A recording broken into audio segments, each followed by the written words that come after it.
Good morning guys, pauwi na tayo. Galing tayo doon sa Pioneering Church sa Sitio Kituba kasi may bata na namatay. Tinan nyo naman dito sa sira na daan, makita natin yung mga fogs early in the morning.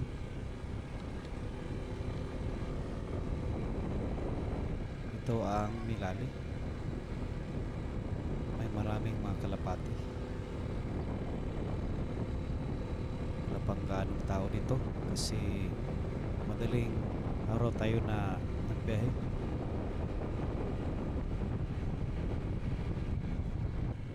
May bus pa patungo yan ng Tagum City.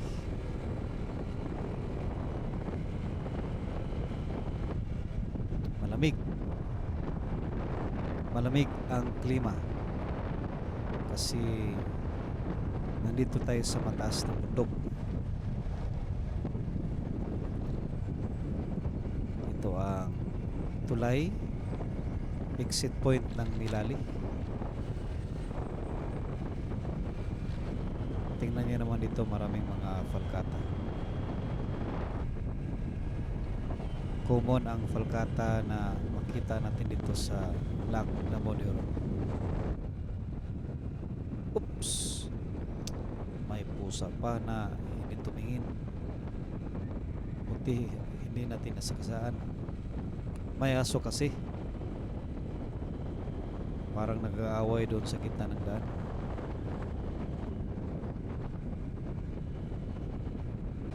Dito rin guys, parang man-made forest lang.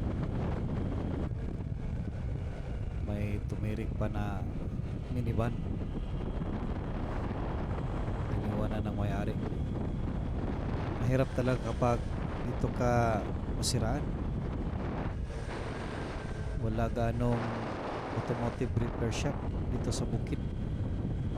Nandun pa sa sentro ng Lac.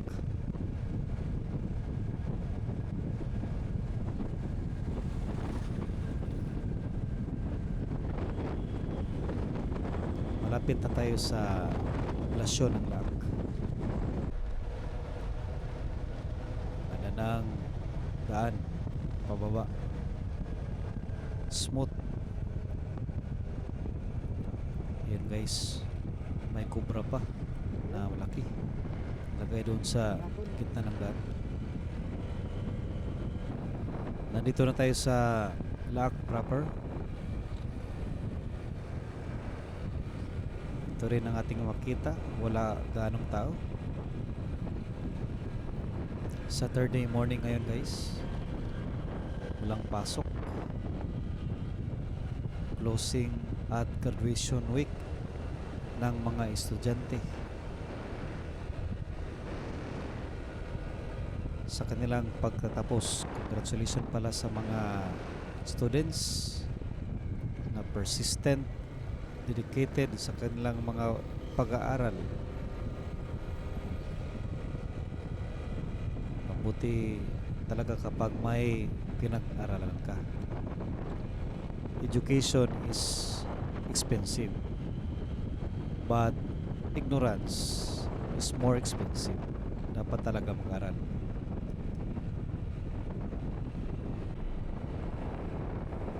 Ang ganda ng sinag ng araw, sunrise dito sa natapyas ng bukid ng Lac. Maraming mga riders pala ang nagra-rides ngayon. Saturday kasi walang pasok. Taas rin ang gasolina. Kaya yung iba na naka-afford, medyo maluwag-luwag, nagra-rides. Tumataas sila ng mga bilihin dahil sa gira. Ang ganda ng sunshine, beautiful sunshine early in the morning. Dito naman ay pababa, makita mo yung bukid doon sa unahan guys. Ang sarap magmasdan, maganda sa ating mga mata, refreshing. Ito dito ang mga riders. Galing pa ito ng sentro ng lahat. Kanilang jump off point. Saan kaya ang kanilang destinasyon?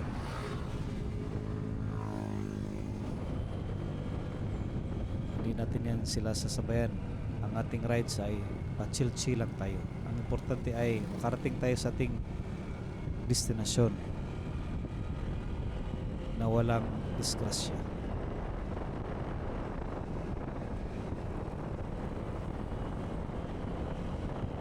Mabilis yan. Kondisyon ng motor at in-upgrade rin. Ang ating motor na IDV 160 ay pure stock lang ito. Wala tayong in-upgrade.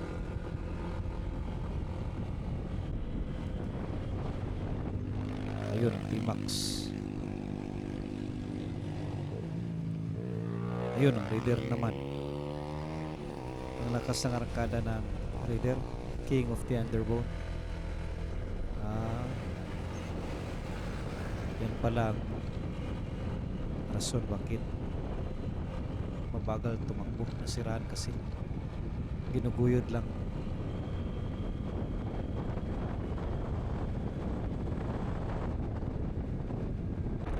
Dito na tayo sa Asuncion, guys. Maliwanag na ang daan. At syempre ang beautiful sunshine na walang palya. Araw-araw yan talaga natin nakita. The sunshine or sunrise represents the faithfulness of God into our lives. Hindi niya tayo nililimot sa ating mga pangangailangan. Ayun ang mga riders, mabibilis magpatakbo. 100 na yan kanilang speed. Siguro yung speed nila ay mga 120, between 120 to 130.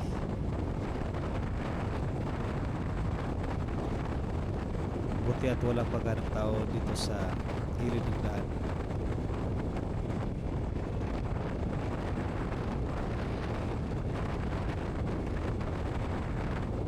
Araw-araw makita natin talaga ang biyaya ng Diyos sa atin, kanyang faithfulness. Nandiyo naman yung mga pananim sa gilid ng daan na mumuna para sa ating pangangailangan.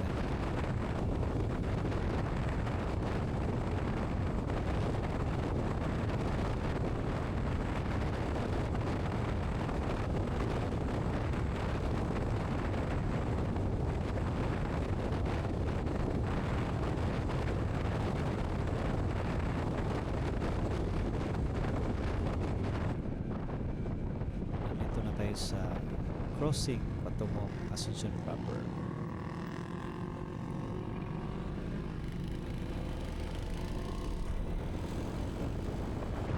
At ayan guys, maliwanag na ang kalangitan.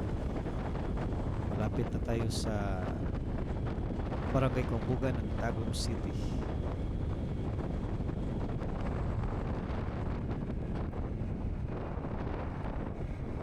Dito sa may maliit tulay ng Buklan, Asuncion, Davao del Norte. At sa wakas, nakarating na tayo sa Barangay Kumbugan.